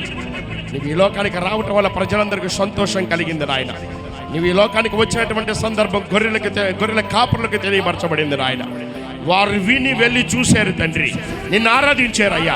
నిన్ను ఆరాధించే భాగ్యం ప్రతి ఒక్కరికి అనుగ్రహించబడును గాక. ప్రతి వ్యక్తిని ఆరాధించి స్తుతించి మహిమపరచుదురు గాక. గొర్రెల కాపురులను స్తుతించి ఆరాధించినట్లుగా యేసు నామమున సంఘమంతరిని ఆరాధించుదురు గాక. నాయన సహాయం ఇచ్చేది ఆయన. దేవదూత ప్రత్యక్షమై గొర్రెల కాపులను దర్శించినట్లుగా నీ దేవదూత ప్రత్యక్షత సంఘ బిడ్డలకు అనుగ్రహించబడును గాక. నీ దేవదూత ప్రకాశమానమైన వెలుగు సంఘ బిడ్డలందరి మీద వ్రాలును గాక. నీ ఆత్మ కార్యాలు జరిగించడం తండ్రి. గొర్రెల కాపురులు దేవదూత చెప్పిన మాటలు మరియతో చెప్పినప్పుడు హృదయములు తలపోసుకుందారు ఆయన. హృదయములు వాటిని భద్రపరచుకుందయ్యా. యేసు నామమున నీ వాక్యాన్ని ప్రతి హృదయములు భద్రపరచబడును గాక. నీ వాక్యం ప్రతి హృదయములు తలపోసుకుందురు గాక. నాయన గొర్రెల కాపురుని జన్మ వార్తను ప్రచారం చేశారు తండ్రి. విన్నవారు ఆశ్చర్యపడ్డారు నాయన. మేమందరం తండ్రి నీ జన్మ వార్తను ప్రజలకు ప్రచారం చేసేవారిగా నిలబడాలి నాయన. యేసుక్రీస్తు నామమున సంఘ బిడ్డలందరినీ జన్మ వార్తను ప్రచారము చేయుదురు గాక. ఈ ఆత్మ కార్యాలు జరిగించాలి. పరము నుండి ఈ భూలోకానికి పంపబడితే క్రిస్మస్ అన్నావు నాయన. నీ భూలోకానికి రాబట్టి క్రిస్మస్ మాకు నాయన. నిన్ను ఆరాధించే భాగ్యం యోగ్యతనిచ్చినందుకు నీ స్తుతులు చెల్లిస్తున్నాను. ఈ క్రిస్మస్ పండుగ ప్రజలకు మార్పునివ్వండి నాయన. ఏ క్రిస్మస్ పండుగలైనా నన్ను ప్రజలకు మార్పు దయచే. ఈ ఆత్మ కార్యాలు జరిగించండి. ఎంతవరకు తోడుకు నడిపించినందుకు నీకు వందనాలు. జరగబోతున్న ప్రతి కార్యక్రమంతో అధ్యక్షత వహించి నడిపించమని యేసు నామములు అడిగి వేడుకొని ప్రార్థన చేస్తూ స్తుతిస్తున్నాను పరమ తండ్రి. దగ్గరగా ఆమేనని చెప్దామా? ఆమేన్. స్తోత్రం. అందరం పైకి లేచి నిలబడదాం. ఒక కీర్తన పాడుతుండగా దేవుని సేవ మహిమార్థమై సమర్పణ కార్యక్రమం జరుగుతుంది. తదుపరి ఆ కేక్ కటింగు, పలహారం ఉంది. కాబట్టి అందరం కూడా పైకి లేచి నిలబడి కీర్తన పాడి ప్రభుని కనపరుద్దాం. హల్లెలూయా. దేవుని స్తోత్రం. రక్షకుండు దయించినాడట మన కొరకు పరమా రక్షకుండు దయించినాడట. రక్షకుండు దయించినాడు రారిగొల్లబోయులారా. రక్షకుండు దయించినాడు రారిగొల్లబో తక్షణము రాబోయి మనని రక్షణ ఫలమిందుదాము.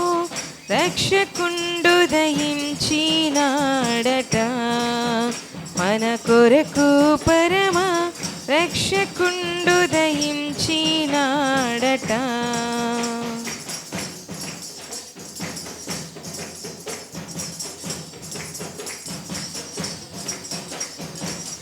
దావీదు వంశమందు ధన్యుడు జన్మించినాడు.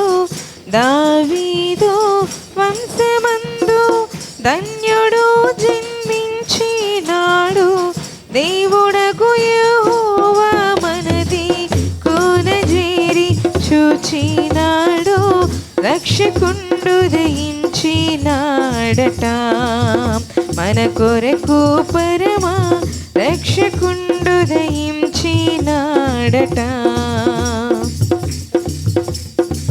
వర్తమానము చెప్పి దూత వైభవముల పోవుచుండే. వర్తమానము చెప్పి దూత వైభవముల పోవుచుండే. కర్తను చూచిన వెనుక కాంతమో విస్నంబంతో రక్షకుండు దయించినాడట మన కొరకు పరమ రక్షకుండు దయించినాడట. గగనము నుండి దిగి గనుడుగా ప్రియులో దూత. గగనము నుండి దిగి గనుడుగా ప్రియులో దూత. తగినట్టు చెప్పి వారికి మిగుల సంతోష వార్త రక్షకుండు దయించినాడట మన కొరకు పరమ రక్షకుండు దయించినాడట. పశువుల తొట్టిలో బాసిల్లు వస్త్రము జుట్టి శిశువును కనుగొందురాని. శీఘ్రముగను దూత తెల్పి శిశువును కనుగొందురాని. శీఘ్రముగను దూత తెల్పి శిశువును కనుగొందురాని. శిశువును కనుగొందురాని. శీఘ్రముగను దూత తెల్పి రక్షకుండు దయించినాడట మన కొరకు పరమ రక్షకుండు దయించినాడట. అనుచుకొల్లాలొకరికొకరును ఆనవారు చెప్పుకొనుచు అనుమతించిరి. కడకు క్రీస్తు నందరికి నిలిపినారు శుభవార్త. కడకు క్రీస్తు అందరికి తెలిపినాడు రక్షణ వార్త. రక్షకుండు దయించినాడట మన కొరకు పరమ రక్షకుండు దయించినాడట. రక్షకుండు దయించినాడు రారిగొల్ల బోయులారా. రక్షకుండు దయించినాడు రారిగొల్ల బోయులారా. రక్షణమునబోయి మనని రక్షణ ఫలమిందుదాము. రక్షకుండు దయించినాడట మన కొరకు పరమ రక్షకుండు దయించినాడట. రక్షకుండు దయించినాడట మన కొరకు పరమ రక్షకుండు దయించినాడట. దావీదు వంశమందు ధన్యుడు జన్మించినాడు. దావీదు వంశమందు ధన్యుడు జన్మించినాడు. దేవుడగు యెహోవా మనది కోనజేరి చూచినాడు. దేవుడగు యెహోవా మనది కోన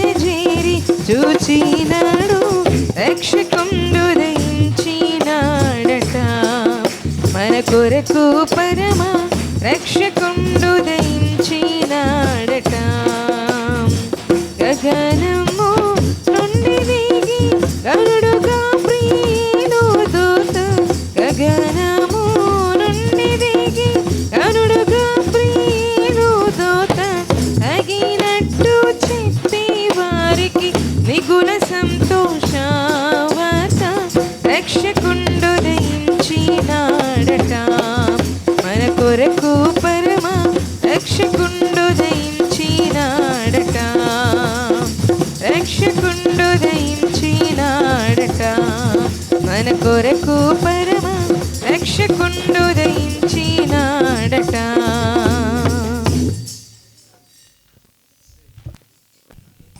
ప్రార్థన చేసుకుందాం. దయగలిగిన తండ్రి, నా ప్రియుడు అయిన దేవాన్ని కొందనాలు ప్రభువా. పరము నుండి పరిశుద్ధాత్మ ద్వారా తండ్రి ఈ భూలోకానికి కుమారుడిగా పంపబడ్డారని కొందనాలు తండ్రి. కుమారుడిగా తండ్రి నువ్వు తగ్గించుకొని ఈ లోకానికి రాబట్టి నాయన మాకు క్రిస్మస్ వచ్చింది నాయన. దేవాని కొందనాలు తండ్రి. విత్తబడిన ప్రతి మాట వినిన ప్రతి బిడ్డ హృదయంలో నీరు కట్టి ఫలింప చేయండి. వాక్యానుసారమైన జీవితాల బిడ్డలకు దయచేయండి నాయన. సహాయం ఇచ్చి తెచ్చిన అర్పణలు మీరు అంగీకరించండి ప్రభువా.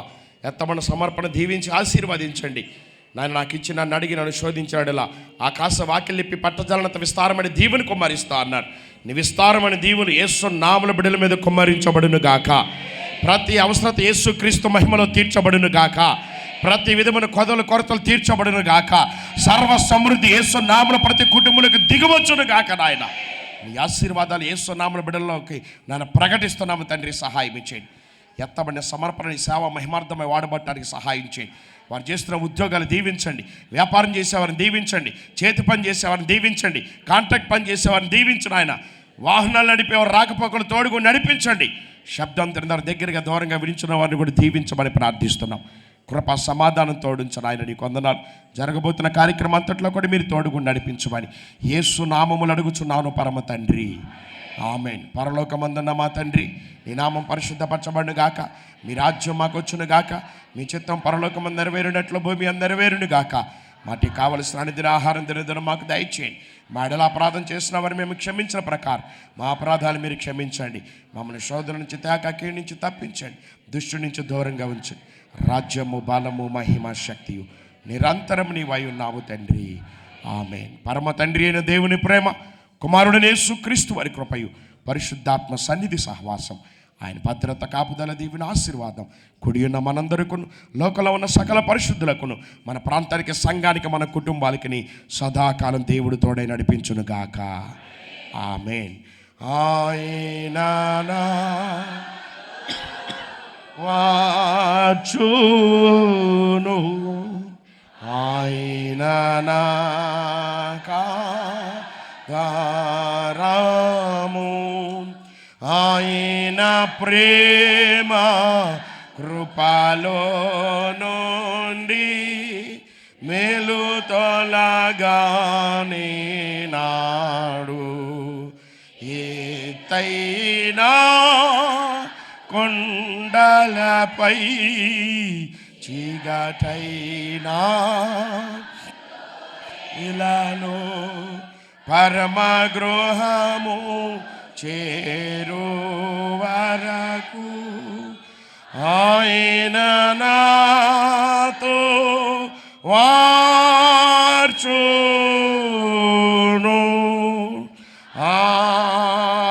ఆమేన్. జై బోలో యేసు మసీకి. లోకరక్షకుడైన దేవాతి దేవునికే, పాపుల రక్షకుడిగా పిలువబడుతున్న యేసు క్రీస్తు ప్రభు వారికే జై బోలో యేసు మసీకి. జై బోలో యేసు మసీకి. మేఘారుడిగా రానయ్యున్న యేసు క్రీస్తుకే, పాపుల రక్షకుడిగా పిలువబడుతున్న దేవాతి దేవునికే, రక్షకుండా రాజుల రాజా రక్షించినవయ్యా, రాజాతి రాజా రక్షించినవయ్యా, రాజాతి రాజా. రక్షకుండా రాజుల రాజా రక్షించినవయ్యా, రాజాతి రాజా రక్షించినవయ్యా, రాజాతి రాజా రక్షించినవయ్యా, రాజాతి రాజా రక్షించినవయ్యా, రాజాతి రాజా. యేసునందు రక్షణ మనకు హల్లెలూయా, శ్రీ యేసునందే నిత్య జీవం. అందరు చేతులు పైకి లేపుదాం. యేసునందే రక్షణ మనకు హల్లెలూయా, శ్రీ యేసునందే నిత్య జీవం. హల్లెలూయా, శ్రీ యేసునందే నిత్య జీవం. హల్లెలూయా, శ్రీ యేసునందే నిత్య జీవం. హల్లెలూయా, శ్రీ యేసునందే నిత్య జీవం. Hallelujah. Happy happy Christmas. Happy happy Christmas, happy happy Christmas. అలాగే సెకండ్ ఇచ్చి అందరికీ హ్యాపీ క్రిస్మస్ అని చెప్పండి. Merry Christmas, happy Christmas, merry Christmas, happy happy Christmas, happy happy Christmas. యేసునందే రక్షణ మనకు, హల్లెలూయా. యేసునందే నిత్య జీవం.